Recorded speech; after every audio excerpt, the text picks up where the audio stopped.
A surprising transfer exit on this Saturday morning. Defender Willy Kambwala is closing in on a deal to move to La Liga side Willy Kambwala, according to Fabrizio Romano. It's reported that the 2004-born centre-back will move to Spain on a permanent deal worth around €10 million, £8.4 million. Romano has also claimed that United have included a future buyback clause. Man United target Dani Olmo has urged clubs to trigger his release clause in the next week. "My people know what I want to do. I have too much to do with the Euros to be thinking about other things," he said. "I have a contract with Leipzig and we have a very good relationship. There will be no problem." Confirming the reported existence of a release clause, expiring on July 20, worth €60 million, £50.5 million, Olmo warned any club considering a move that they will have to pay more when the clause is no longer active. "My €60 million clause until July 20th? You know what you have to do," he said. "If not, you'll have to fight a little later." Manchester United are planning to make a decision on the future of Sofian Amrabat, according to Fabrizio Romano. He has claimed that there is still an option to buy the Moroccan, but a decision will be made next week. Amrabat is said to be planning a Fiorentina exit and is waiting for a permanent Old Trafford move. According to Football Insider, Manchester United are looking to bring Sergio Reguilón back to Old Trafford. The Spaniard endured a short loan spell at Old Trafford before his stint was cancelled. The outlet has claimed that United could look to the Spurs defender after Luke Shaw's injury problems, with Ange Postecoglou's side looking for as much as £10 million. Toby Collier is one to watch for Manchester United this pre-season. He was involved in the senior squad last season, and Erik ten Hag insisted on attending his signing ceremony as he agreed a new contract with the club.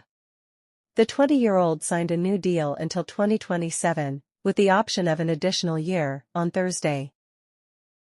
Erik ten Hag has favoured 4-2-3-1 throughout his 2 years at Man United, but could assemble a squad to switch to a back three setup.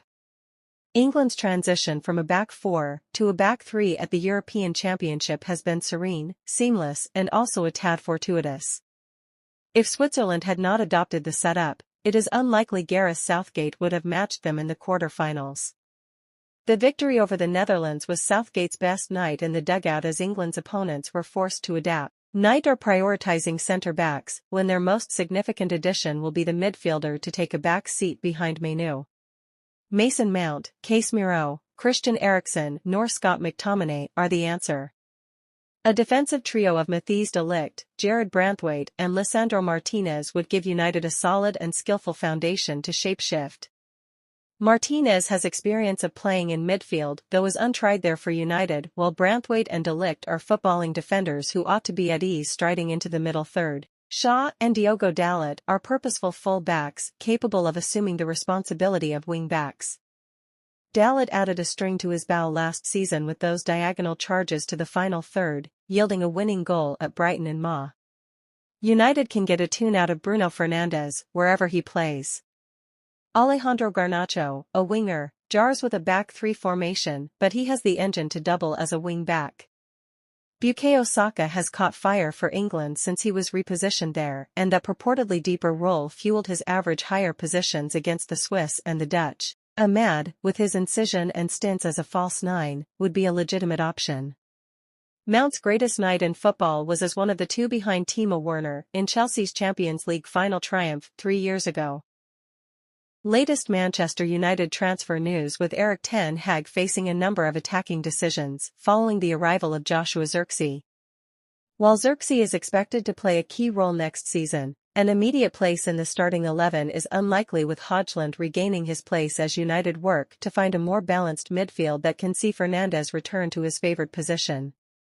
Out wide, based on last season's displays, Garnacho starting on the left with Ahmad on the right should complete the front four with Rashford and Antony on the bench. Having 3 great options ready to make an impact will prove vital for ten Hag, with injuries likely to occur. United on high alert as Guéhi set to reject Palace contract offer.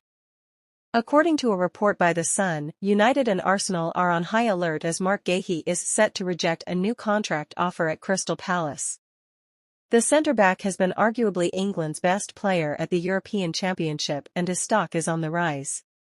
Palace are keen to tie him down to a new deal, but he is reportedly set to turn down their offer. The former Chelsea is contracted at Selhurst Park until 2026. According to a report by Luton Sport, United have submitted a formal proposal to sign Paris Saint-Germain midfielder Manuel Ugarte.